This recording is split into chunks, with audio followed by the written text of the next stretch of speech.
Now look at Apple.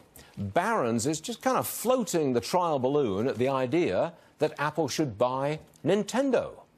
Joining us now, Fox News contributor Scott Martin. Do you think that would be a good fit, Scott? Apple, Nintendo? It's on the right track. I mean, listen, this isn't 1988 when I was playing a lot of Nintendo, and certainly Nintendo is still around.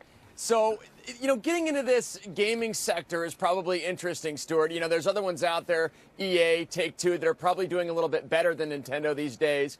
I still think that Apple definitely needs to expand its ecosystem. It needs to go on that service side, Stuart, versus the hardware side. So I'm still looking at things maybe like Spotify, Sirius satellite radio, those areas for Apple more or less than, say, the Nintendo gaming side right now. I think Apple's problem is that they haven't yet come out with an announcement about how they're going to tackle this problem with the iPhone market, which is their mainstay product. That's what everybody's looking for, isn't it? Correct. And that's exactly the progress they need to make with this next buyout. You can't go for hardware, Tim Cook. You've got to go for services, which is where, frankly, the company is projecting all their growth to be in the next few years. And that, again, is going to some of those platforms that we've talked about already here, because that's where they're going to get the expansion. And like we said before, in several shows when we've talked about Apple, they're not going to create it on their own. So buying somebody with that stockpile of cash is, I think, the best route. Talk about trying to right the ship. Anheuser-Busch is trying to get people to buy more beer and drink more beer. They're putting big, and I mean big, nutrition labels on Bud Light. You think that's going to turn the beer market around? Not really. Nutrition and beer, that's kind of a weird thing, I guess, kind of an oxymoron. Speaking of maybe the morons that are still drinking Bud Light, because I'm a Scotch drinker. Constellation Brands, STX, is one of the ones that I like, Stuart, that I've been looking to pick up on the cheap here. But going forward, the beer market does need some savings, so maybe Bud Light's idea might actually do something here. All right, let's get serious. Now, let's talk about Netflix. It reports its profits this week.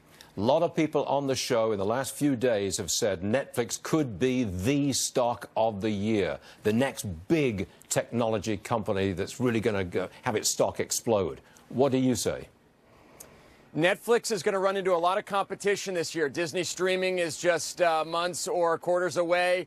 Here's the funny thing. Netflix is already the stock of the year, so it's kind of maybe already kind of kissed the pretty girl, so to speak, because to me, Netflix is already kind of running up against some near-term resistance. It's had a great move off of the lows in late December. So, yes, we do like Netflix. We do own it because of the content that they're pushing out. Obviously, the platform's great. A lot of people have it. They've got a lot of great pricing power. International growth is very good. I just wouldn't have my hopes so high that this thing's going to keep running up and up and up like it already has this year. Okay, how about Amazon? And the question here is, will the divorce drama surrounding Jeff Bezos and Mackenzie Bezos, is that going to affect the company at all? What's your judgment?